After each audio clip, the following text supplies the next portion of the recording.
ఇది కల్వకుర్తి ఆశ్రమ పాఠశాల గర్ల్స్ హాస్టల్. ఇక్కడ ఫుడ్ బాగాలేదు, మేడం వాళ్ళే వండి పెడుతుర్రు. నిన్న నైట్ అయితే మేమే వండుకున్నాం. వాష్రూమ్స్ బాగాలేదు, డైనింగ్ హాల్ ఏమో స్మెల్ వస్తుంది, కుక్కలు అవన్నీ క్లీన్ చేస్తున్నాయి, క్లాస్ రూమ్స్ ఇంకా డార్మెటరీస్ అన్ని క్లీన్గా చేస్తున్నాయి. మేము నిన్న బయటికి వెళ్ళి ప్రాబ్లం చెప్పుకోవాలంటే కూడా మమ్మల్ని బయటికి వెళ్ళడానికి ఇస్తలేరు.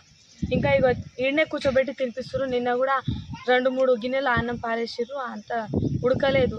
పొద్దునైతే కొంచెం మెత్తగానే అయిపోయింది, ముద్దలు వచ్చేసింది.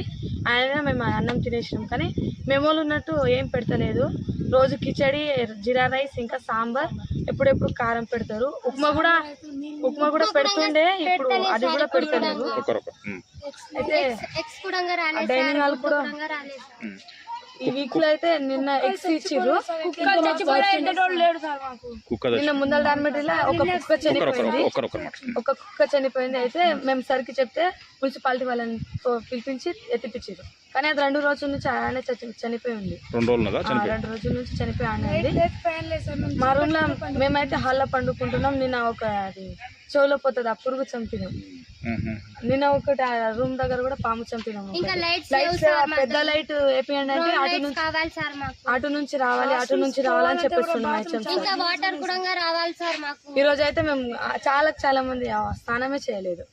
అందరు వాటర్ ప్రాబ్లం ఉంది. బోర్ నిన్ననే వేయించారు, కానీ సార్ ఇంకా వాటర్ మోసుకొని పోతాం సార్, లోపల నుంచి తీయాలి. వాచ్మెన్ కూడా లేదు. వాచ్మెన్ ఉంటుంది కానీ అది ఎప్పుడు